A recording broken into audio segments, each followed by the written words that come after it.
Good evening. Glad to be with you all this evening. It's been some time since I've had an opportunity to speak here, but I'm always happy to be able to share some thoughts with you from God's Word. Hope that it is edifying and encouraging for each of you as it is for me. I want to talk this evening about something that I think is among the more difficult things we're asked to do as Christians, and that is in how we deal with our enemies. And all of us have enemies in one point in our lives or another, and in one situation or another. If you were like me as a student, you probably had teachers as enemies at various times, or you have enemies at work. That was the case when I originally wrote this sermon, and it's why I wrote this sermon in part. We can have at times those in power we might think of as being our enemies, or others in other places who are in power might be enemies to us. We can have people that are complete strangers be enemies to us, and we can have people in our own homes that are enemies to us. And so regardless of where they may come from, all of us will have enemies to deal with at some point in our lives. And how we deal with our enemies matters a lot to God.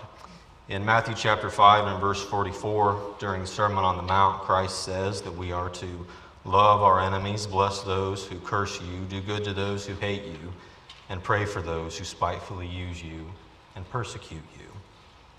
And I do think that these are some of the most difficult things we're asked to do as Christians. They're very challenging for us at times. Often our instinct tells us to be hostile towards those who are an enemy to us, or to be hateful towards those who are hateful to us. And sometimes we even have desires that bad things might happen to people that we think of as our enemies. But that's not really how God expects us to treat those who are enemies. He doesn't expect us to treat anybody in that way.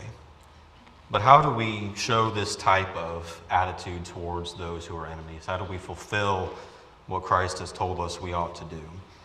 Well, I think that the Old Testament provides us with a really, really wonderful example in the relationship between Saul and David. If you want to turn to the book of 1 Samuel and just put a mark there, we'll be going to it a lot this evening. But in 1 Samuel, you remember Saul was chosen by God to be Israel's king when Israel demanded that they have a king like the rest of the nations. And so God chose Saul to be their king. But we know that because of Saul's unlawful sacrifice, that the kingdom was to be torn from his hand and was given to his neighbor David. And David was the man after God's own heart. David was the one that God then chose to be king. And the people, we know, of Israel regarded David with more awe, it seems, than they did Saul. Saul has slain his thousands and David his 10,000s, they said. And we know from 1 Samuel chapter 18 and in verse 29, it says that Saul became David's enemy continually. And so Saul was resentful of David and hated David and made David his enemy for basically the remainder of his life. But David, being the man after God's own heart, showed us how we ought to treat our enemies and how he treated Saul during this time of his life. And one thing that I think David does that shows us how we ought to treat our enemies is that David still showed honor to Saul, even though Saul sought his life. You know, there are two occasions in the book of 1 Samuel, in chapter 24 and in chapter 26, in which David is put in this position that he has opportunity to take Saul's life. And we'll talk about more of that later. But in both of those circumstances, David refuses to do so and says that Saul was still the Lord's anointed. And he refers to Saul in that way throughout this book. And it basically just means that Saul's still the king. Saul is still the one God chose to be the king of Israel. And so he was going to show the same respect, the same honor that was due to a king, that was due to the one anointed by the Lord.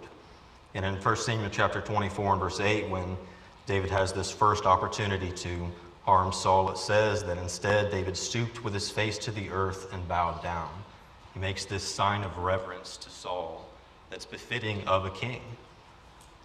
And so despite the fact that Saul resented and even hated David, despite the fact that Saul sought his life, that he was David's enemy, David still showed the honor and respect that Saul was due. And we're given the command in the New Testament to show honor to people in different settings in our lives. Ephesians chapter 6 and verse 2, we're told to show honor to parents. We who are children, we are to show honor to those who rule over us, Romans 13 and verse 1. And in 1 Peter 2 and verse 17, the apostle says we're to just show honor to all men. And so all people are deserving of honor in some way, and that includes people who are our enemies, those that even wish to do us harm. Those people are deserving of honor. And the idea of showing them honor really means that we show them that they have value. And all men have value because all men are created in the image of God. All men are God's children in one way. And so we ought to regard them as that. We ought to treat them with the honor due someone who's made in God's image. We ought to show them that they have value. And there's lots of ways that we can go about doing that. One of the easy ways is that we don't speak evil of them. In Ephesians chapter 4 and verse 27, here the Apostle Paul is writing, if I can get to it. And he says in verse 27, we'll start in verse 27. He says, verse 28, "Be angry and do not sin. Do not let the sun go down on your wrath, nor give place to the devil. Let him who stole steal no longer, but rather let him labor, working with his hands what is good, that he have something to give to him who has need." Verse 29, "Let no corrupt word proceed out of your mouth, but what is good for necessary edification, that may impart grace to the hearer." And so we ought not to speak evil of those who are in power, or those who rule over us, or those who might be our enemy in any context. Those people are not deserving of our evil speech. They don't need us to speak evil of them. If we are to really honor these people, then we shouldn't let these corrupt words proceed out of our mouth. Another way that we show honor to others is by showing honor to them in their presence and in their absence. And that's not something we always think about very much, I don't think, but it's certainly something that we ought to do. You consider the example of the parent-child relationship. If a child honors their parents before their parents, if they show honor before them and in their presence, but they go away and they speak ill of their parents, they do the things that are not what their parents want them to do, if they rebel against their parents in private, they really show honor to their parents. And you could say the same of any position. If it's your supervisor, if it's the president, if it's anybody, if you show honor in their presence, but you go away and you speak evil of them, you rebel against them, well, you're not really showing honor to them in your heart. And what of the Lord? If we show up here and we show honor to the Lord in the assembly, but we dishonor the Lord in the course of our daily life and the way we live, do we really honor the Lord? Well, no, we don't really show honor in these things. And so if we truly want to show honor to our enemies, we need to show honor to them both in their presence and in their absence. David does that. David doesn't show honor to Saul merely in Saul's presence, but also in his absence. And the truest way that we might honor our enemies is to make sure that we honor them in our heart. The Israelites, we read on multiple occasions, they failed to really honor God in their heart. They, in Isaiah chapter 29, the prophet there records about how the people honored me with their lips, but their hearts were far from me, something to that effect. In Matthew 15, Jesus quotes that also, that the Pharisees were binding his tradition, or binding his commandments, traditions of men. And he quotes that to them there. And so their hearts were not in it. They worshiped in vain. They may have outwardly shown honor to the Lord, but their hearts were not where they should have been. And so for us too, if we offer merely lip service to our enemies and we show them honor only in word, or we might outwardly show it in the way we treat them, but we don't really have our heart in it, well, it's not really showing honor to our enemies. And so we ought to honor them in our hearts. It's the honor that David showed to Saul. It's the honor that we all ought to have for our enemies. Another thing that David does that I think shows us how we ought to treat our enemies, we've talked about it briefly, is that when presented with the opportunity to retaliate against Saul, David doesn't take it. We mentioned that in 1 Samuel 24 and 26, there were two occasions there in which David had the chance to take vengeance against Saul for seeking his life. But David doesn't take it. His men even encouraged him to do so, or to do what seemed right to him. In 1 Samuel 24 and in verse 4, it says that the men said to David, "This is the day which the Lord said to you, Behold, I will deliver him into your hand, that you may do to him what seems good to you." And it says that then David arose and secretly cut off the corner of Saul's robe. And in chapter 26 and in verse 8, the man that was with David there asked for David's blessing to rise up against Saul and kill him for David. But David doesn't take it. David's even remorseful here in chapter 24 that he cuts off Saul's robe because he acted in a way that was not befitting of the treatment of the king. And so even though Saul was David's enemy, David chose not to harm Saul. He chose not to retaliate against this man who had sought his life. And on both occasions, what he says there again is, "The Lord forbid that I should stretch out my hand against the Lord's anointed." You know, our natural tendency sometimes when other people hurt us is to hurt them back. That's pretty normal, I think, for most people. It's just something that we seem to do, is to repay them in kind for what they've done to us. And I think that many of us in David's position probably would not have acted the way David did. Many of us probably would not have shown the mercy here that David showed. But it's important for us to remember that it is not for us to exact revenge. It is the Lord's. If we go to Romans chapter 12, here the Apostle Paul is writing. And he says in Romans 12, and in verse 17, "Repay no one evil for evil, have regard for good things in the sight of all men." And in verse 19 he says, "Beloved, do not avenge yourselves, rather give place to wrath, for it is written, Vengeance is mine, I will repay, says the Lord." And also in Proverbs 24, and in verse 29, Solomon says, "Not to say, I will do to him just as he has done to me, I will render to the man according to his work." It's not for us to take vengeance for ourselves. It's not for us to take up arms, if you will, against other people. It's not for us to go after our enemies in that way. It's for the Lord to take care of. And there are going to be times in our lives when we run into that temptation. There's going to be times that we're presented with the opportunity to say an evil or a cruel word to someone who has been evil or cruel to us, or maybe even to be physically violent with them when they've been in that way to us. But when those opportunities present themselves, that's the influence, I think, of Satan. I think that he uses that desire we have for vengeance and he twists it against us to tempt us to give in to that desire for revenge. And it's important that we resist that urge. We are to do good to all, including our enemies. In 1 Thessalonians chapter 5 and in verse 15, the apostle says, "See that no one renders evil for evil to anyone, but always pursue what is good, both for yourselves and for all." Rather than avenging ourselves, we should pursue the highest good for both ourselves and for our enemies. You know, what was good for both David and for Saul was not an act of violence against Saul. It was not a retaliation of David. It was David's mercy. That's what was good for both of them.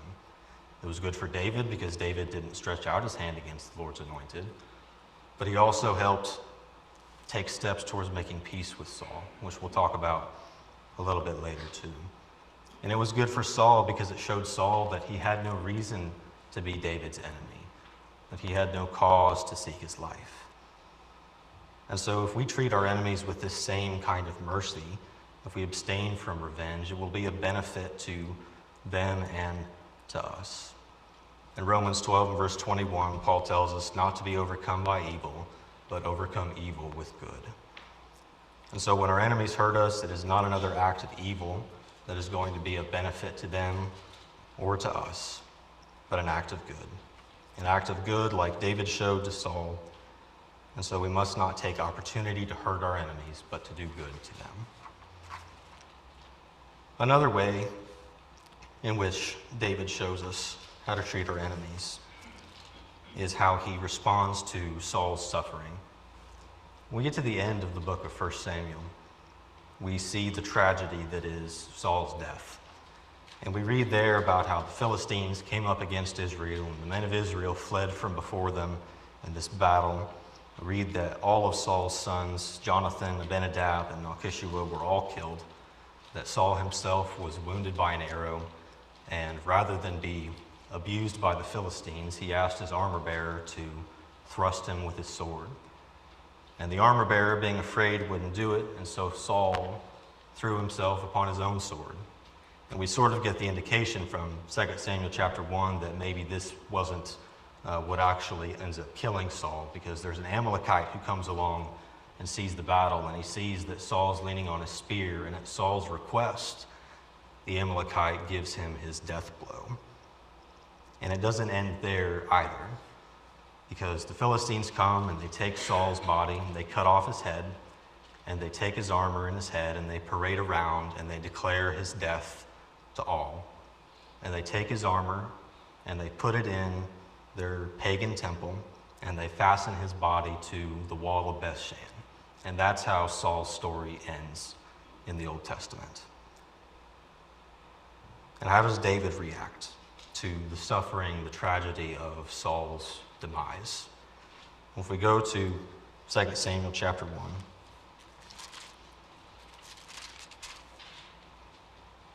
in verse 11 and verse 12 it says, "Therefore David took hold of his own clothes and tore them, and so did all the men who were with him. And they mourned and wept and fasted until evening for Saul and for Jonathan his son, for the people of the Lord and for the house of Israel, because they had fallen by the sword." David was not glad for Saul's demise. He was not glad Saul suffered. David mourned. And he didn't just mourn for Jonathan, who he loved deeply. He didn't just mourn for Israel because they had been defeated. He mourned for Saul. He mourned for the Lord's anointed, who was his enemy and sought his life. David mourned like he would have mourned anybody else. And while it is unlikely that we will have anybody in our life who is an enemy that will have nearly as tragic of an end that Saul does, how we respond to the suffering and misfortune of our enemies, I think, matters a great deal. I think for many of us, the news of something tragic happening to our enemies might elicit a response like, well, they had that coming, didn't they? Or we might think, well, they kind of got what they deserved, I think. And maybe we even delight a little bit, or we laugh in our hearts that something like that's happened. It happens. We've all done it, I'm sure. But we ought not to be glad at the misfortune of anyone, and that includes those who are our enemies. In the book of Obadiah, in chapter 1 and verse 12, it says, "But you should not have gazed on the day of your brother and the day of his captivity, nor should you have rejoiced over the children of Judah in the day of their destruction, nor should you have spoken proudly in the day of distress." And the context here is that Edom is being rebuked for rejoicing, basically, and delighting in the miseries of their brother Judah. And so he's telling them, you ought not to do that. You ought not to be glad at the suffering of your brother simply because you were at odds with them. In Proverbs 24 and verse 17, Solomon says, "Not to rejoice when your enemy falls, and do not let your heart be glad when he stumbles." You know, when bad things happen to our enemies, just like with retaliation, there's a real temptation for us to rejoice in that, to be glad that they're suffering in some way. But that really isn't what we should have in our hearts. That's not the attitude that ought to be found in us as a Christian. We instead ought to hope that as a result of maybe their misfortune or their suffering, that they'll turn from whatever wickedness they're in. You know, sometimes it might be that their suffering or misfortune is a result of what they've done, that it's a result of their own sinful behavior or something that is their fault. And maybe we might think again that they deserve it, and maybe they do. But it's not really for us to be glad about that. Our desire should be, when tragedy comes upon them, that they can learn from it, that they might realize their need for God in their lives, and that they would turn from their error. So what David wished for Saul, we read in Psalm 59 and verse 10 through 11. This is a psalm of David that he was supposed to have written while he was on the run from Saul.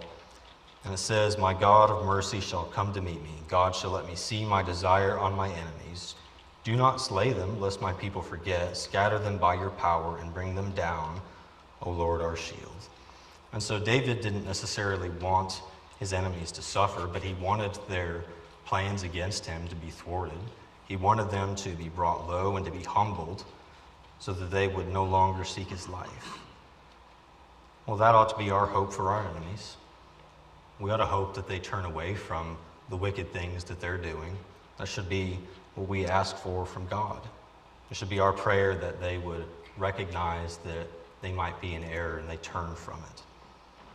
And so rather than rejoicing and being glad for the suffering of our enemies, we ought to mourn, we ought to be sad that they are suffering, but hope that in that suffering that they might seek the Lord. And one more thing. I have a very untraditional 4-point lesson for you. One more thing that I think David teaches us about dealing with our enemies is that he pursued reconciliation with Saul. In both of the instances in which David had opportunity to take Saul's life, David tried to make peace with him. And the first time he tries to show him that the reports that he sought Saul's life were false and that he had no desire to harm Saul in any way. And the second time, in 1 Samuel 26, verse 19 through 20, it says, "Now therefore, please let my lord the king hear the words of his servant. If the Lord has stirred you up against me, let him accept an offering.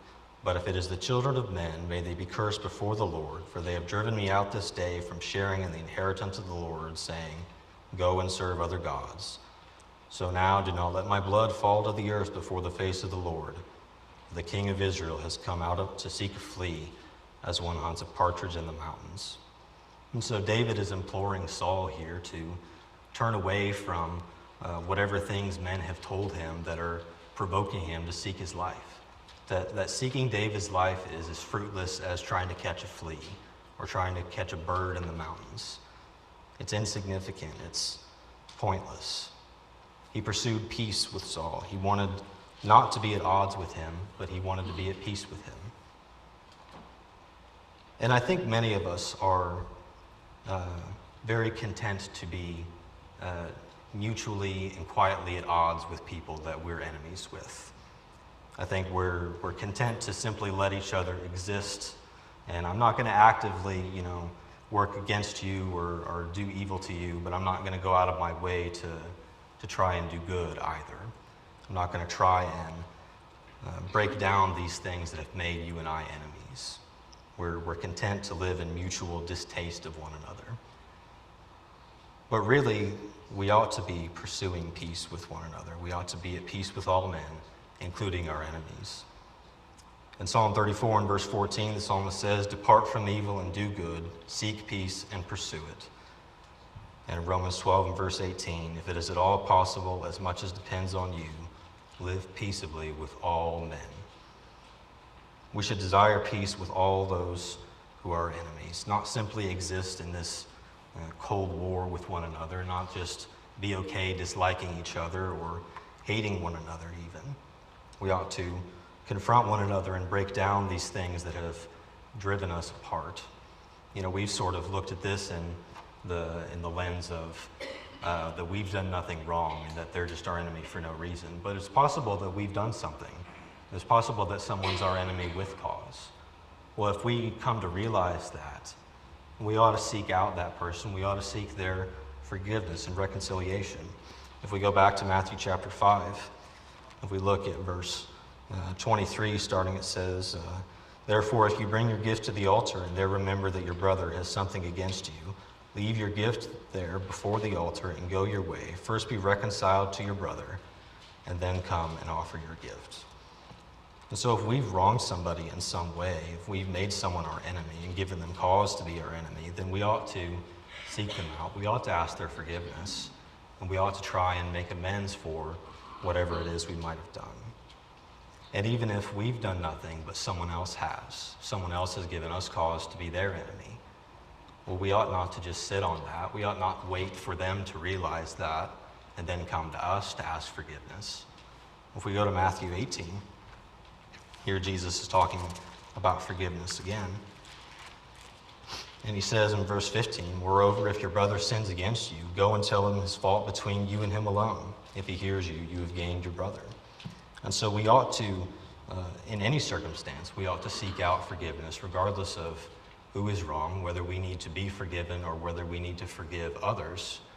We ought to seek that with them. We ought to try and make peace between us and our enemies, as David did with Saul. And it is possible, I think a point should be made, it is possible that peace can't be made between people. There are going to be times, perhaps, that people are enemies simply because we are the people of God, simply because we have crucified the flesh with its desires and passions, and we have chosen to follow after Christ. And it's difficult, if not impossible, to always make peace with those people who detest us for that reason. But, as Paul says, it says, as much as depends on you, live peaceably with all men. And so, the hindrance to peace should never be us. It should not be because we are unwilling to forgive or we're unwilling to sit down and have a conversation. It should never be because of our bitterness that we're unwilling to make peace between people. If other people decide that they can't be at peace with us, then that is between them and the Lord. But it should not be because of us that we are unable to make peace. And so we should work at pursuing peace. And it is work. I think the idea of seeking peace and pursuing it means that it's going to take work to do that. You know, people have grudges and things that they hold, and they hold them for years. And it's sometimes really, really difficult to break those things down and move past them. And so it takes work. And it takes work on both sides in order to seek peace and pursue it. But it's work that we all should put in to live peaceably with all men. And if we're going to be the people of the Lord, then we really should be working at it. In Proverbs 16 and verse 7, it says, when a man's way pleases the Lord, he makes even his enemies to be at peace with him. If we're living the way that we should be, if we're trying to live the way Christ lived and the way he taught us to live, if we're trying to do what he told us to do in Matthew 5 and verse 44, then we're going to be seeking peace with our enemies. We're going to seek peace with all. Seek peace like David sought. And so, affiliation with, we should be seeking peace and pursuing it with them. David's relationship with Saul teaches us a lot about how we deal with our enemies. A lot of things we probably could moment. And I think even Christ says in the Sermon on the Mount, I think that in showing, I think David life rather good to one and not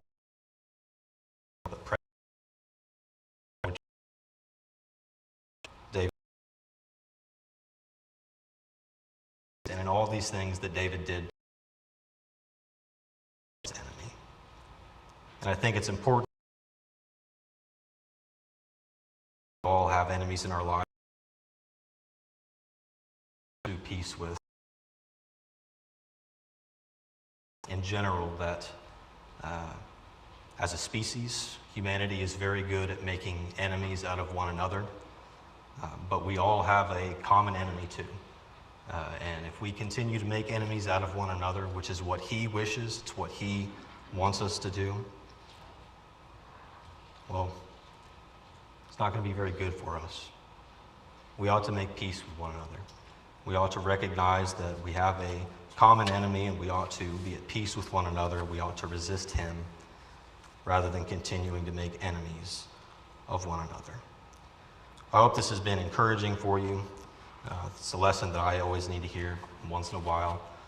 It's an important thing for us to learn how to do, a difficult thing at times, but important. So I hope that you can take some lessons with you from it, that you might be better equipped when we go out into this world. If there are any here who are answerable to the Lord's invitation, we encourage you to act while you have opportunity. If you've not come to the Lord for the first time yet, we encourage you to act especially. You don't have a guarantee of another opportunity other than this moment.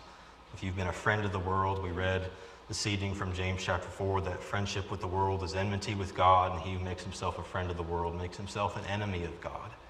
And God is not an enemy that we want to have. But God does not want to be your enemy either.